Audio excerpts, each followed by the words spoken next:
বন্ধুরা, এটা একটা ফলো আপ কেস একদিকে, আর একটা বলা হয় হোমিওপ্যাথির success.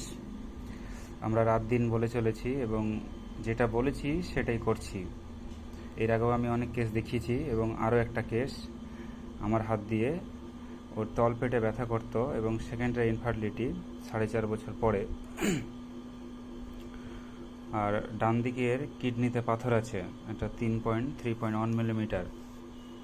On dominant follicle measuring, এটা ইউএসজি ছবি, 6/2/25 এই মাসেই, ফেব্রুয়ারিতে সরি। আর তার সঙ্গে ইউএসজিতে ছিল পিআইডি অর্থাৎ পেলভিক ইনফ্লামেটরি ডিজিজ, অর্থাৎ পাউচ অফ ডগলাসে some amount of the free fluid collection, ওর coldness of extremities, tongue dry, এবং সিমটোমেটের মধ্যে ওর চোখে আঞ্জিলি হয়েছিল একবার, সাপ্রেশন অফ স্কিন ডিজিজ,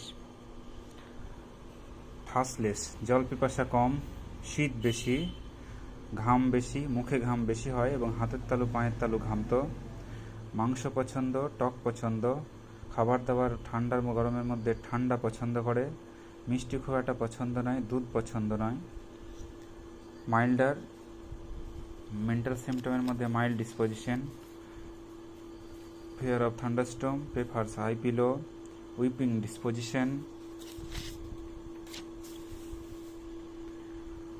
এইসব সিমটমের উপরে আমি পালস দিই 7-8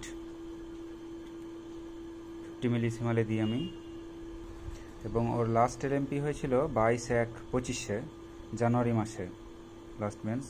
কিন্তু অনেক দিন ওর মাসিক বন্ধ থাকলেও টেস্ট সেরকম করায়নি, আমাকে একবার ইনফর্ম করে, তাতে আমি করতে বলি।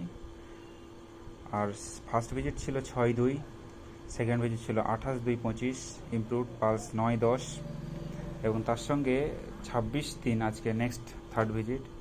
এখন একটু বমি বমি হচ্ছে খাওয়ার পরে, এবং পজিটিভ 4.5 ইয়ার্স লেটার, এবং next higher potency 1M 4 dose. এবং তার সঙ্গে আমি একটি কিটটা দেখিয়ে দিচ্ছি, যে ডবল দাগ এসসিজি কিট, প্রেগনেন্সি কিট, সব পজিটিভ। আমি মুখ দেখাতে চাইছি না ওদের, ওরা মুখ দেখাতে চাই না, ভিডিওতে কেউ মুখ না দেখাতে চাইলে আমরা দেখাতে পারি না জোর করে। সো হোমিওপ্যাথির সাকসেস, এবং হোমিওপ্যাথিতে যে সাকসেসফুল কেস, এবং আমরা রাত দিন করে চলেছি, বিশেষ করে আমার হাত দিয়ে অনেকগুলো হয়েছে। এইটাও একটা সাকসেসফুল কেস আমি দেখালাম, দেখতে পাচ্ছ, এটাও একটা সাকসেস। এখন ওর 9 সপ্তাহ চলছে, 22 জানুয়ারি থেকে ফেব্রুয়ারি 1 মাস, 2 মাস 2 দিন মতো, মানে 9 সপ্তাহ running. So another successful case in the secondary infertility in homeopathic medicine in my hand.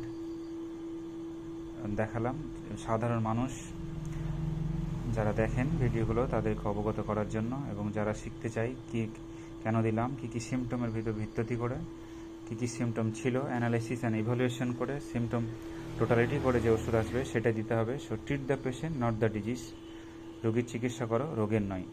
এটাই আমাদের মূল ডিকটাম এবং মূল মন্ত্র।